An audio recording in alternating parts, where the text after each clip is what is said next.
Hi, Meadowlawn readers. It's Mrs. Hoffman, and I will be reading chapters 28 through 30. All right, let's get started. Deal of a lifetime. Allie, Mr. Daniels calls to me as the classroom empties for lunch. Yeah, I ask, heading over. So I've been thinking a lot about some of the answers you give during discussions. I love it when you share your opinions. Thanks, I say, wondering why you really called me up here. And I loved your thoughts on Roy G. Biv. I overheard you asking Suki about her grandfather and comparing him to yours. Well, Allie, I am impressed by you. I shrug. What am I going to say? That he's crazy if he thinks I have anything for brains but a pail full of grasshoppers? Really, you have some wonderful gifts, and your explanation of lonely and alone, that was clever. I glance up at him but stare at my shoes by the time I answer. That was just because I know about those words, alone and lonely, that's all. It was just an unfortunate stroke of luck. He laughs. An unfortunate stroke of luck, huh? I nod. I see. Yeah. Allie, how many kids your age use phrases like unfortunate stroke of luck? I feel like a fish in a wire cage rather than a tank. Can I go to lunch now? Not just yet. I'm wondering, do you ever think one word but a different one comes out of your mouth? Well, yeah, I guess. Does reading sometimes give you headaches? I nod, more nervous. When you look at letters, do they ever seem to move? I'm confused. Of course they do. They do? He is wide-eyed. I nod, but I'm not sure if I should. He just looks at me for a while, and I think I know how Keisha's cupcakes feel when she watches them in the oven. One more question, he says, and I shift my weight. Have you ever heard of a game called chess? Yeah, I say, happier. It's from Alice in Wonderland through the looking glass. My grandpa read it to me a gazillion times. It's the game that uses a checkerboard and the castle pieces, right? He brightens. Yeah, that's the one. Do you know how to play? I shake my head. Do you want to learn? I don't know. Well, he says, leaning forward and resting his elbows on his knees, I think you'd like chess. I could show you how to play after school, if you'd like. I'd have to stay after? Excuse me. He thinks for a second. Well, I was thinking of starting a chess club. I thought you could come first so I could teach you to play, and if it works out well, we can invite other kids. It might be fun, something different. It's not like I was born yesterday. I know he's up to something. Teachers don't volunteer to stay after school to play games. We do at Meadowlawn. I kind of want to say yes because Mr. Daniels is cool, and I don't think there is any reading stuff in chess, and my grandpa would have liked to know I could play, but it scares me. Well, I don't think so, but thanks anyway. He seems disappointed, and I turn to go. How about if I excuse you from homework for learning how to play? I stop like my feet are strapped to a 1,000-pound block. Did he just say that? I turn around. What's the catch? I ask. No catch. If you stay after to learn chess for a few days, I'll excuse you from homework on the days you stay. Am I going to have to write a paper or something?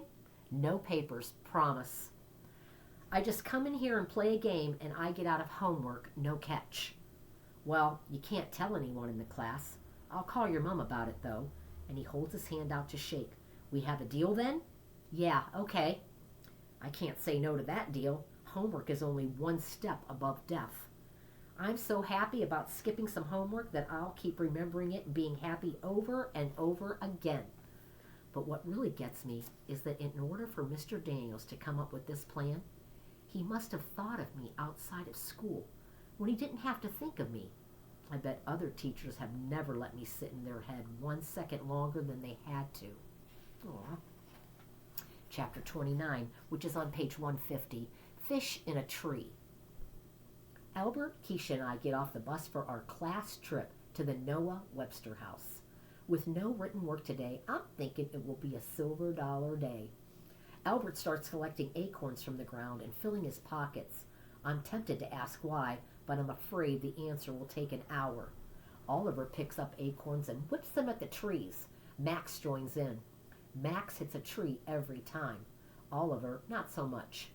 Mr. Daniels walks over and says something to them to make them stop. I pick an acorn up too, and it reminds me of a little Frenchman with a pointed chin, perfectly shaped head, and a little beret. I name him Pierre and stick him in my pocket. I decide that I'll do a drawing of him later, maybe dancing with the lady at the Eiffel Tower. My grandpa always said he was going to take me to see it. Albert's pockets are bulging by the time we line up to go inside. Shay is rolling her eyes at him and laughing. When Mr. Daniels looks in her direction, she stops like she has an on-off switch. When he looks away, she laughs at Albert again. Don't laugh at him, I say. Fine, she says. I'll laugh at you. I don't care if you laugh at me. Albert just stands there looking a little lost. Albert, I whisper, why won't you tell them to go jump in a lake, or at least to leave you alone? Albert, Keisha talks to him in her you better listen to me voice. Hunched over and silent is no way to meet the world. Albert bends over, picking up more acorns. He looks up at us. Isn't it logical, he says? It will only let them know it bothers me. So it does bother you, I ask? He stands up straight. Well, no one likes to be insulted.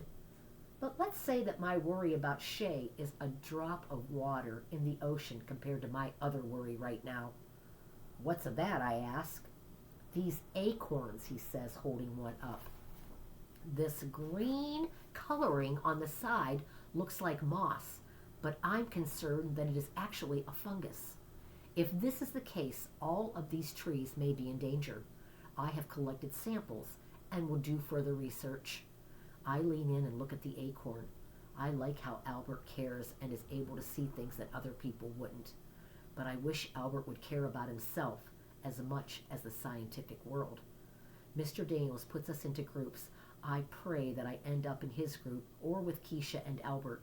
I get part of my wish and am in a group with Albert. Mr. Daniels is with a bunch of boys, including Oliver and Max. We get the drill about behaving, things being old, and how we're not supposed to touch them. We break into our groups and head upstairs and into a bedroom. So, our guide says, straightening her bonnet, does anyone know where the term sleep tight came from? Albert raises his hand and she calls on him with a smile. Albert points to the underside of the bed.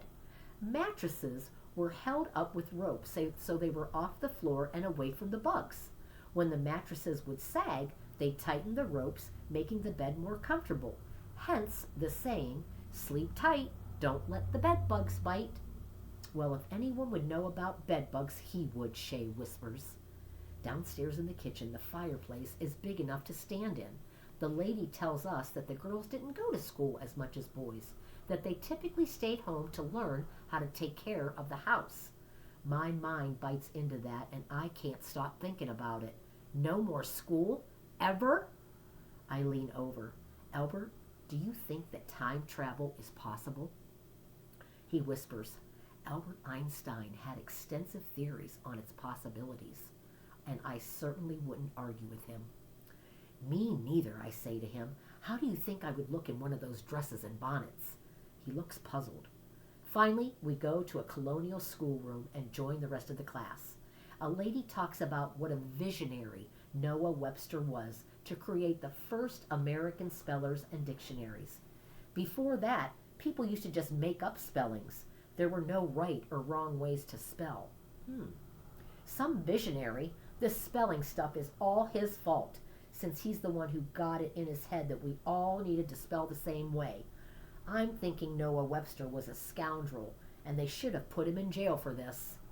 The lady tells us it took him 20 years to write the dictionary, and he also wrote the first school books and grammar books. I think he must have been tipped off his rocker, as my grandpa used to say. Students in colonial times didn't use paper and pencils like you do now. The lady holds up a little chalkboard in a wooden frame. They used slates like these and wrote their answers down to show their teacher. She passes out slates, which are fun to write on. I draw a picture of Pierre with his beret, and I wish I had some green chalk to add a little smudge in honor of Albert. The woman takes out a pointed white hat. Now, this is something teachers began to use in schools toward the end of Noah Webster's life. It is called a dunce cap. As a punishment for misbehavior, a child would have to wear it and stand in the corner facing the wall. I hear giggling. Shay is showing her slate to a bunch of other kids. There's a head wearing a dunce hat, and Allie is written underneath. "What's the fuss about?" the guide asks as she walks over, and then she turns to them. "That isn't very nice. Erase that, please." I stand, willing the tears that come to my eyes to stop, knowing they will only give everyone more to make fun of. "Are you all right?" the guide asks me. Everyone is quiet now.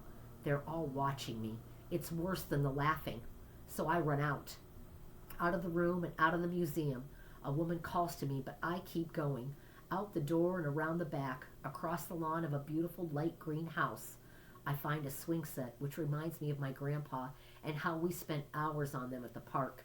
I try to think about what he'd say now, and am sad that it's hard for me to remember his voice exactly. My hands slide down the chain as I sit on the seat, thinking of when I was little, when my world wasn't such a heavy place. I used to love to swing as high as I could, leaning back, reaching for a bright blue sky with my feet, and it made me feel like I could do anything, reach anything. I lean my cheek against the cool chain, feeling like I can't reach anything anymore. And then the tears come. And then, standing in front of me, are feet, the shoes on them belonging to Mr. Daniels. He stands for a while without saying anything until he finally says my name. All I can do is respond in a sniff. "Can you tell me what happened in there?"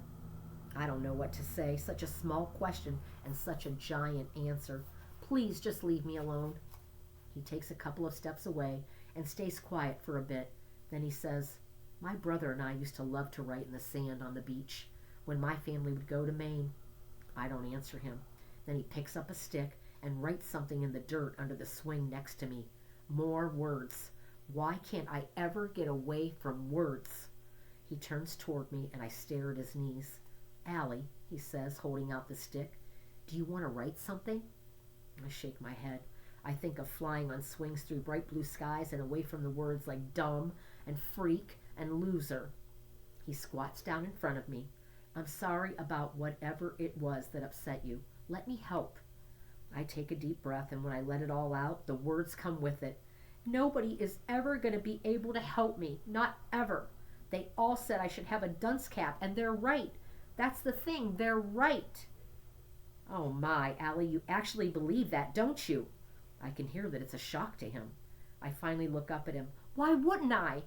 "Because you are most certainly not dumb, Allie." "You're just saying that." "No, I'm not, actually. For one, you are amazing on those bus driver math problems. You're one of the kids who gets the really hard ones correct." I look up into his face with the bright sun behind him and blurt out, "But how come I can't read?" It's the first time I ever asked the question out loud. I guess because I'm so desperate for an answer. "Aw, Allie," he says, "this thing that makes school hard for you. I think you might have something called dyslexia. And it means that, although it's hard for you to read, it doesn't mean you're dumb."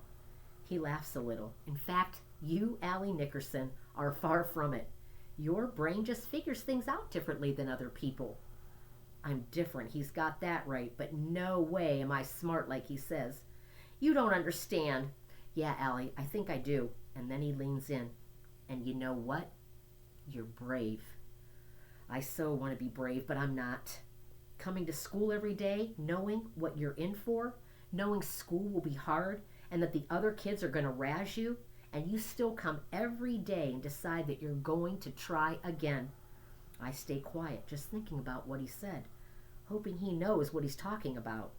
And you know something else? In some ways, you're a lot smarter than other kids. You can also do things they can't. For one, you're an amazing artist. Those drawings of yours, wow, Allie, you've got talent there. What do you think about that? I think it's like saying, "I'm sorry you're going to die, but at least people are going to bring you flowers." He laughs really hard now. "See that? Seriously, Allie, only smart people say things like that." His voice drops. "It's gonna be okay, kiddo." I have never hoped for something so much as this. You and I are going to figure out this together. As a matter of fact, I already spoke to Mrs. Silver and Miss Kessler, the reading consultant at school. I was already planning to call your mom and talk to you tomorrow. We're going to give you some tests. I deflate. Oh no, please, no tests. Not the tests you're used to. You'll see. These are more like puzzles and games than tests. But the results will help us help you. I feel like I can look up for the first time. You are smart, Allie, and you are going to learn to read. A chill runs through my whole body. I don't have any choice but to believe them because I can't go another day thinking things will be like this forever. I wipe the tears from my face with the back of my hand, and he stands up and we start walking back. Mr. Daniels looks up at that bright blue sky and says, "Now, don't be so hard on yourself, okay? You know, a wise person once said, everyone is smart in different ways. But if you judge a fish on its ability to climb a tree, it will spend its whole life thinking it's stupid." I think hard about that. Could it be that simple? A mind movie flickers in my brain of an angry fish at the bottom of a tree, banging on the trunk with its fins and complaining that it can't climb it. I think of a turtle making a sandwich, a snake playing the violin, an elephant knitting, penguins playing basketball, an eagle scuba diving. But mostly I hope with every tiny bit of myself that Mr. Daniels is right about all of this. You'll see. Chapter 30, Miserable King. 2 days later, a lady named Miss Kessler pulls me out of class early in the day to give me some tests. Mr. Daniels is right. They are more like puzzles and games than those awful bubble tests we do, where I just fill in circles without even reading the questions. She's really nice, like Mr. Daniels. After school, Mr. Daniels is setting up a chessboard and pieces at the reading table. I walk over and he looks up. "So, did your mom tell you that I called?" "Yeah, she didn't say much, though. She usually has a lot to say about everything." He laughs. "Moms usually do," and he motions towards the chair. "Have a seat." I pull out the chair, wondering what this is all about. "Okay," he says, loosening his tie like we are going to do some serious work. "Chess is a game about planning.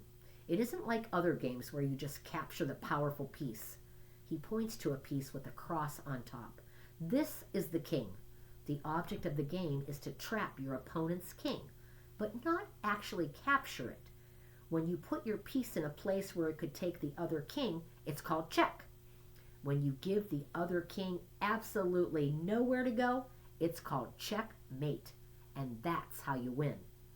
Normally I would be nervous and my mind would go blank, but he just has this relaxing way. His voice makes me calm. Maybe because I know he will never say anything mean. Call me lazy or dumb, and I know he wouldn't think it either. "Get that so far?" And I nod. "So then, are you going to capture my king?" I hesitate. Did I mess up already? Didn't you say that you don't capture it? That you just make it miserable? He laughs. "Yes, I did say that." "Good, Allie. Good listening." So he goes through the rest of the pieces. The queen is the most powerful and can travel in a straight line in any direction. There are 8 pawns that, when you band them together, can be strong. Most players take them for granted, though. He tells me that's a mistake. The rooks look like castles and travel in forward, backward, and side-to-side lines across the whole board. The bishops travel diagonally in straight lines, and the knights can jump in an L shape. The king can only move one spot in any direction. It stinks to be the one with the target on your back and be the one who can't go anywhere. He has made up a sheet with pictures of the pieces and arrows to show how they move. He says it's in case I need a reminder. I turn it over, looking him square in the eye and say, "I don't need that." He smiles a little but never takes his eyes off of me as he reaches down and moves one of his pawns. Good, then. When I start to make some dumb move, he asks, "Are you sure you want to do that?" The first game ends fast, but on the second game, I capture his queen, the most powerful piece on the board. I stand up so fast my knees push my chair back and it falls over. I want to ask if he'd let me do that, but I'm afraid of the answer. He holds up his hand to high-five me. "Well done!" And it is so weird. I don't have trouble with this game. I like it. I like planning what I will do to trap his pieces. He shows me how you can work it so you put your piece in a place where it can choose between taking two different pieces. Then your opponent has to choose which one to let go. That's called a fork. I love the look on his face when I manage one of those. And I take his bishop. Like it hurts a little, but he likes it too. The longer we play, the better I can see it in my head. I can see what the board will look like a couple of moves from now. I learn to predict what he might do. I see a mind movie where chess pieces come to life. They can travel around on the board all day by themselves, and they are happy that they don't have to just stand there and wait for somebody to pick them up and move them. I know how relieved they are being able to do something for themselves. And there ends the chapters that I am reading. I hope you guys are enjoying this book like I am. I love this book. Keep reading, and I'll see you soon. Go Pirates!